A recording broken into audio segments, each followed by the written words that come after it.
Hello everybody, this is Toni Turner and welcome to the market now as of Friday, September 6th at about 1 p.m. Eastern. Well, U.S. job growth slowed more than expected in August, with retail hiring declining for a seventh straight month, but strong wage gains should support consumer spending and keep the economy expanding moderately. The Labor Department's closely watched monthly employment report today also showed a rebound in the work week as manufacturers increased hours for workers after slashing them in July. On that news, let's go forth and look at our first chart today of course, the S&P 500 index spider, the SPY. As you all know, this is a daily chart and it follows our S&P 500 index. This is the ETF that does so. Now, when I captured the SPY today, it was trading at $298.34, or about $29.83 on the S&P 500 itself. Now, as you know, the SPY made a new all-time closing high on July 26th at $302 and a penny. That's about about 302 on the S&P 500 itself. Then from there, the SPY fell down to about 281, down to these levels, and that's of course about 2810 on the S&P 500. Then, as you probably know, because it's been painful, it bounced around in a range from this 281, 282 levels between the 200-day moving average, the black line that's now coming in at 200, almost 281 right now. It bounced between that and the 50-day moving average, which is now coming in at $294.27, or about $29.42 on the S&P itself. Now on Thursday, the SPY finally, after a month of this range-bound action, on Thursday it finally managed to pop up above the 50-day moving average. It felt some love on the news that the U.S. and China will resume trade talks in October. Thank you. And it jumped happily above the 50-day line on that news. Today it is holding that level again so far, as I said, right now at $298.34. As long as the SPY stays above the 50-day moving average, I suspect that we buyers will remain to be happy campers, and it will be bullish for the market. Should it dip back below this line, then we're going to have to see where it lands, where it finds its lows, its pivot point. Of course, we've got support here at 285, 283, 282, all along this line. Of course, if it does fall below $280 or so, then we get very cautious again. However, the flip side of that is that the SPY gradually moves higher and perhaps even back up to these prior all-time highs at 302. So, saying all that, we will have to monitor the SPY, the S&P 500, next week. It's going to be a very important thing to watch and to see which direction this market's going to go, so we kind of get more input as to what to do. So please do stay tuned to the SPY in the coming week. Our next chart today is going to be a chart we do look at from time to time. This is the iShares Russell 2000 ETF, the IWM. We watch this particularly in Tony's Market Club because the Russell 2000, which is the underlying index for this particular ETF, can act as a leading indicator for the market. Now, when I captured this chart today, the IWM was trading at if you can see it over here, $151.14. We know that the IWM, look left please, the IWM rebounded in its strong uptrend from December 24th of last year. We know it rebounded all the way back up to these highs up here at about 161 or so in April. Then, however, unlike the SPY and the NASDAQ 100, it made a lower high, and it didn't go all the way back up to the prior highs that it was at right here, most the other indexes went back up to the prior highs. The IWM couldn't do that. So notice that it didn't come back up in May and June and July. It came down, making a lower high. And a lower high is always something we want to pay attention to. Just like a higher low means that price could be, that is bullish for the market, higher lows. Lower highs can, of course, obviously be more negative because it means buyers are not willing to pay any more than that last high. They're putting their hands in their pockets and saying, nope, not going to do it. So a lower high that we have here on the IWM, while it certainly isn't devastating and we're not going to stop trading, it is something we're going to kind of keep in our back pocket and say, yeah, but I got to watch that.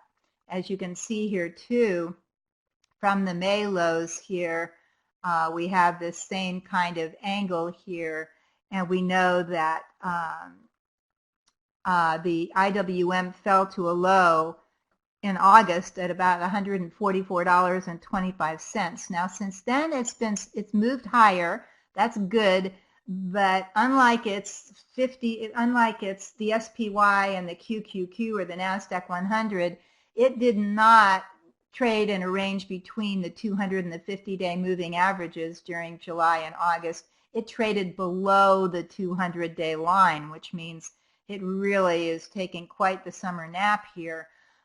Again, it managed in the last few days to rally higher off this lows at about 144. Today, when I captured this chart, it was trading at $151.14, just barely above the 200-day moving average. So again, because of this, because the IWM feels a little more, or it feels puny in comparison to the S&P 500 and the NASDAQ, because it feels puny, because it is really struggling here, I'm going to keep an eye on it, again, as it can act as a leading indicator. And then that can give us some good information. Now, if it can break higher from here, if it can move above the 50-day moving average at 152 and start back up for 156, this will be very bullish for the market.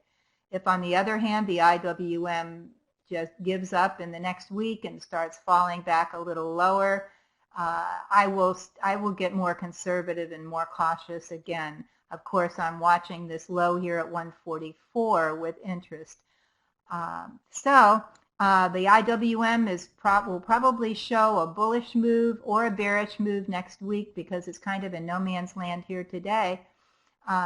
But we'll stay tuned and see what happens, so we will be wise with all of our trades. Our last chart here is one we've not looked at before. I don't believe so anyway. This is the ETF-MG Alternative Harvest ETF, symbol MJ. This ETF targets the global cannabis industry. It does target companies benefiting from global medicinal and recreational cannabis legalization initiatives. Now, please know this fund does not invest in any company whose business activities are illegal. The top components in the MJ are Aurora Cannabis, GW Pharmaceuticals, Kronos, Canopy Growth, and Tilray. When I captured this chart today, the MJ was trading at $25.85. Now, it made a December low here, back here at way down about $23. $23. Then you can see the parabolic rise that MJ made up into the middle of January. Most angles like this on any stock, any ETF, are not sustainable. At some point, they have to, profit taking comes in. So we can see that the MJ here made a very, very strong, rapid rise that, as usually happens with these kind of rises, it did then taper off a little bit. Then from March of the March high at 29.35, then it started coming in dramatically. The MJ got too far out over its skis here. People were just way too investors, traders were way too bullish on this particular industry group at the time. Now, since then, and look at this cycle here, for all of us who know that that companies move in cycles, price moves in cycles, you can see how the MJ came all the way back down here. I've been watching it the whole way, came all the way back down here, back down to a low of 23, right back to where it started. So now however, I'm looking at some of these companies and I'm seeing that that they may start to rally again. It's found this low, it's retested its low down here at 23, and you read more and more now that CBD especially, CBD, which does not have any of the THC in it, CBD is very calming. It's going to be included in everything from soft drinks to pet products, and a lot of the big companies are getting into it. So I'm watching this move, this CBD, it put into everything, and of course cannabis itself is becoming legal in more states.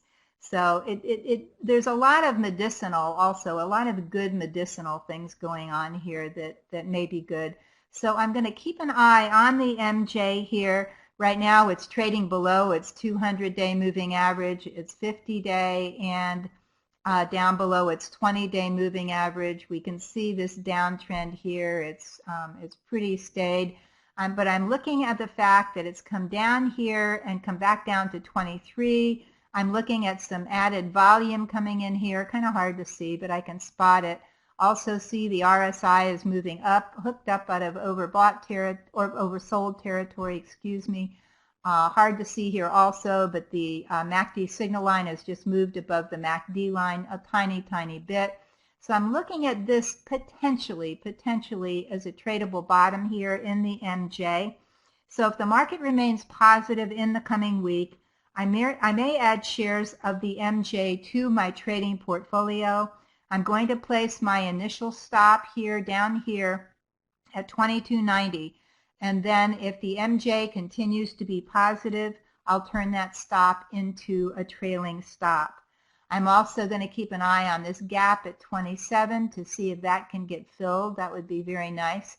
I know that the 50-day moving average coming down the way it is could turn into a bit of resistance. However, when and if the MJ gets up to meet the 50-day moving average, the 50-day should be softened by then and maybe not present so much resistance. So this is something that I want to keep an eye on. I will treat it as a trade for sure with a trailing stop on it, but to see if we can get some profits out of it. So you may want to watch the MJ in the coming week. And now on to next week's economic reports. But first, please join us this coming Monday for our next session of Tony's Market Club. If you're not sure how to make money in the market right now, please let us help. During our session, we talk about which side of the market to trade. I give you a mini trading lesson, and I also give you stocks and ETFs that may become ripe for high potential trades. Can't attend the live session? Not a problem. The recording is available to all of our members just a few minutes after the session ends. Tony's Market Club is a low-priced, high-value opportunity to learn how to trade more successfully and make more money. So please join us. For more information, go to the link on this screen or just simply click on the button below. And now for the upcoming week's economic reports. Not much going on Tuesday or Monday or Tuesday. Wednesday we have crude inventories and the producer price index. Thursday we have the CPI or consumer price index, our usual jobless claims, and our usual natural gas inventories. Friday we'll see retail sales and the University of Michigan sentiment report. Again, join us this coming Monday for our next session of Tony's Market Club. Don't miss out on this terrific opportunity to raise your trading skills and your trading profits. Until next week, keep green on your screen. I'm Toni Turner, and this is The Market Now.